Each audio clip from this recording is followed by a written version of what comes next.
നമസ്കാരം. ഇത് മഹാരാഷ്ട്രയിലെ പൂന. അവിടെ വെച്ചുണ്ടായ ഒരു ചേച്ചി ഞാനുമായിട്ടുള്ള രസകരമായിട്ടുള്ള അനുഭവം അത് ഞാൻ ഓർമ്മിക്കാൻ ശ്രമിക്കുക. ഈ ഹൈദരാബാദും പൂനെയും എനിക്ക് ഒരുപാട് കളി സമ്മാനിച്ച നഗരങ്ങളാണ്. ഞാൻ ജോലി സംബന്ധമായിട്ടാണ് ഈ പറഞ്ഞ രണ്ട് സ്ഥലത്തുണ്ടായത്. പൂനെയിൽ തന്നെ രണ്ട് സ്ഥലത്തുണ്ടായിരുന്നു ഞാൻ. ഒന്ന് ദെഹ്റോഡ് ആൻഡ് കിർക്കി. കിർക്കിയിൽ സൈനികമായിട്ട് ബന്ധപ്പെട്ട കുറേ സ്ഥാപനങ്ങളുണ്ട്. അതിൽ സിവിൽ സ്റ്റാഫുണ്ട്, പട്ടാളമല്ലാത്ത. എന്നാൽ അവർ കേന്ദ്ര ഗവൺമെൻറ് ജീവനക്കാരാണ്. അങ്ങനെ ഒരു മലയാളി ചേച്ചി ഞാൻ പരിചയപ്പെടുന്നത് പൂനെയിലൊരു മിലിറ്ററി ഹോസ്പിറ്റലുണ്ട്, വലിയ മെഡിക്കൽ കോളേജാണ്.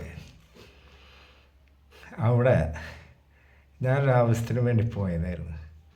അപ്പോൾ ഈ സിവിൽ സ്റ്റാഫാണ് ഈ ചേച്ചി, മലയാളി, ജില്ലയെന്ന് ഞാൻ പറയുന്നില്ല.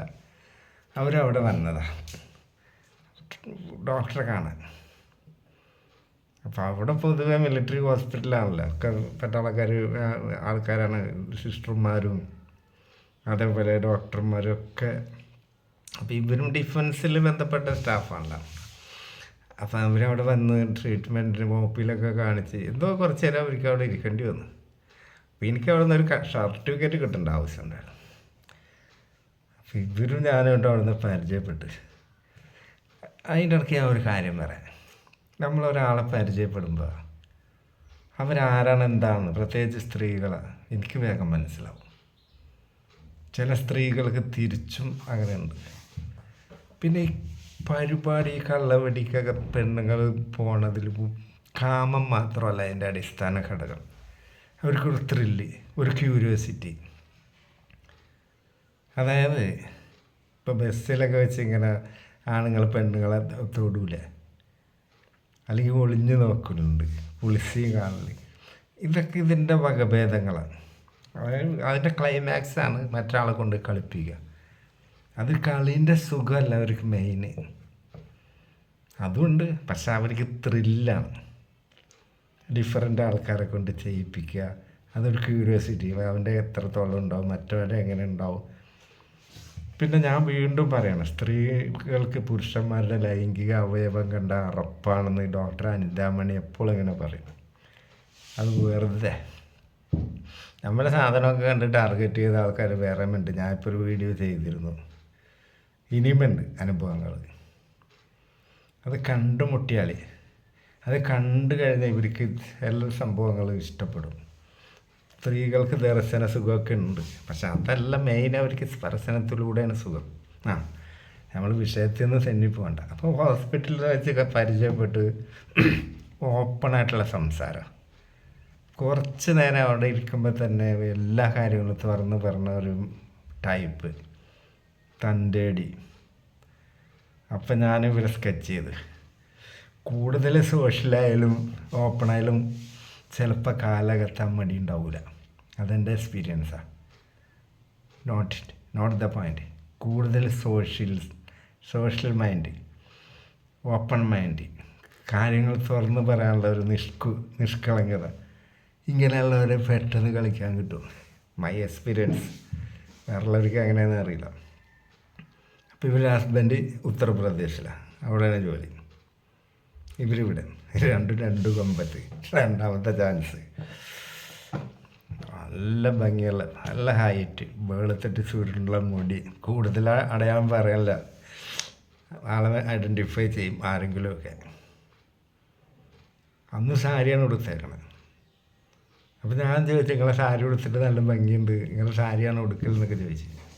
ഇല്ല, ഞാൻ ചുരിദാറാണ് ജോലിക്കൊക്കെ പോകുമ്പോൾ, അതാണ് കംഫർട്ട്, വേഗം പോകാനും വരാനും ഒക്കെ ട്രാവൽ ചെയ്യാനൊക്കെ നല്ലതാണ്. ഞാൻ എന്തിങ്ങനെ വന്നപ്പോൾ ഉടുത്തതെന്നുള്ളൂ.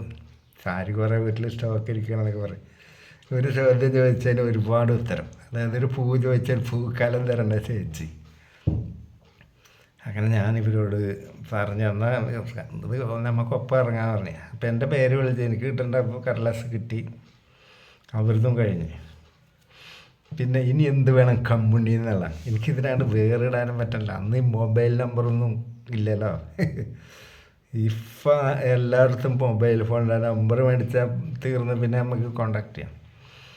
അപ്പോൾ ഇവരെ പിന്നെ കാണുക. അത് പൂനെ പോലത്തെ വലിയ നഗരത്തിലെ ഇവരെ അലിഞ്ഞു പോയാൽ ഞാൻ ഇവരെ കാണില്ലല്ലോ. അപ്പോൾ ഞാൻ പറയാം നമുക്ക് ഏതായാലും ഒന്ന് ഒരു ചായ എന്തെങ്കിലും കുടിക്കാം. അപ്പോൾ എൻ്റെ ഇംഗിതം അറിഞ്ഞിട്ടെന്ന് എന്ന പോലെ ഇവരെന്നോട് പറയാം, ചേട്ടാ ഇന്നിപ്പോൾ പകല് ഓഫീസിലും പോയിട്ടില്ല, ഇന്ന് നേരം പോകാൻ എന്താ മാർഗം? ഉദ്ദേശിക്കണം എന്താണ്, പച്ചവെള്ളം വരെ ഉറപ്പല്ലേ, വൈകുന്നേരം വരെ എവിടെയെങ്കിലും കറങ്ങാമെന്നാണ് ആ ചേച്ചി ഇൻഡയറക്റ്റായിട്ട് പറയണത്. അപ്പം ഞാൻ ചോദിച്ചു ബോറടി മാറ്റാൻ ഇപ്പം എന്താ മാർഗം? ഞാൻ ഇവരോട് ഞാൻ തന്നെ പറയാം, ശിവാജി നഗര അല്ലെങ്കിൽ ലോനാവാല എവിടെയെങ്കിലും പോകണോ നമുക്ക് വെറുതെ കറങ്ങാൻ? എന്താ ഈ കെട്ടുകാഴ്ചകൾ കണ്ടിട്ട് കാര്യം? പിന്നത്തെ ചോദ്യം. അപ്പം കറങ്ങാൻ വലിയ താല്പര്യമില്ല. അപ്പോൾ എൻ്റെ അടുത്ത പോയിൻ്റ്, സിനിമക്ക് പോയാലോ നേരം പോയി കിട്ടുമല്ലോ. പക്ഷെ അന്നൊക്കെ മലയാളം ഈ കുത്ത് സിനിമയൊക്കെ എവിടെയെങ്കിലും ഉച്ചക്ക് കളിക്കും, അല്ലെങ്കിൽ പിന്നെ ഹിന്ദി സിനിമ കുഴപ്പമില്ല. അപ്പോൾ പറഞ്ഞു ഹിന്ദി സിനിമ എനിക്ക് വലിയ ഇൻട്രസ്റ്റ് ഇല്ല, മലയാളമാണെങ്കിൽ ഇപ്പം നല്ലതൊന്നും ഉണ്ടാവില്ല.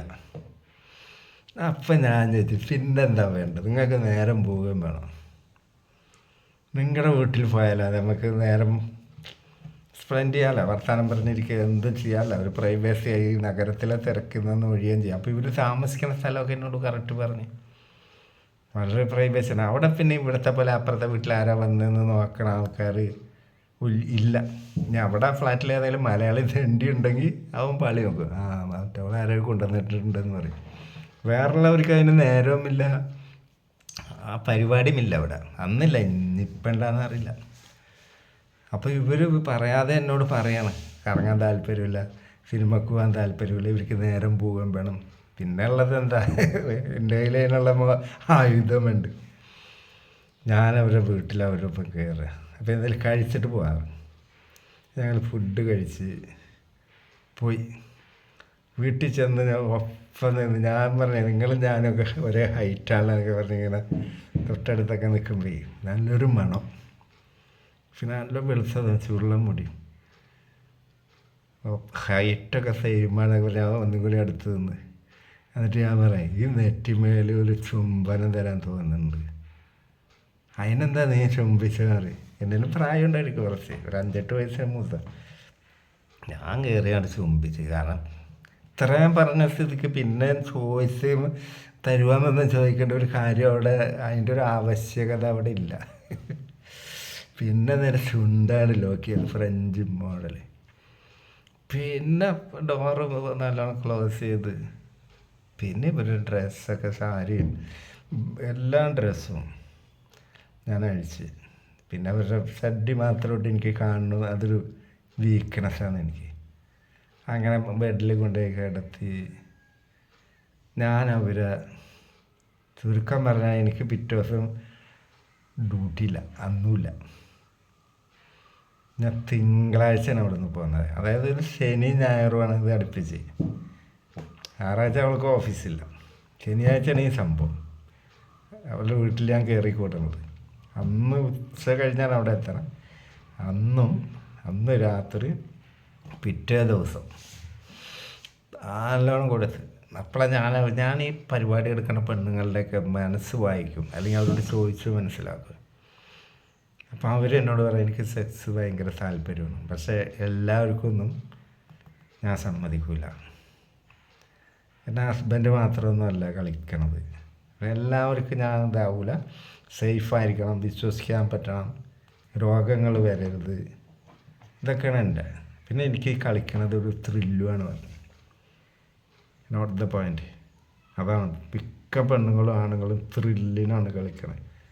അതാണല്ലോ ഭയങ്കര പൈസ കൊടുത്ത് സെലിബ്രിറ്റികളൊക്കെ കളിക്കണത്, വലിയ മുതലാളികൾ, സിനിമാ നടി, അങ്ങനത്തെ ഒക്കെ സീരിയൽ നടിനൊക്കെ. എല്ലാ പെണ്ണുങ്ങൾക്കുള്ളത് തന്നെയാണ് അവർക്കുള്ളത്. പക്ഷേ ഒരു ത്രില്ല്, പൈസയും കൂടി ഉണ്ടാകുമ്പോൾ അതിനെ കഴപ്പ് എന്ന് പറയും. അപ്പോൾ നമസ്കാരം. അടുത്ത വീഡിയോയിൽ വീണ്ടും എൻ്റെ അനുഭവങ്ങളായിട്ട് ഞാൻ വരും. നമസ്കാരം.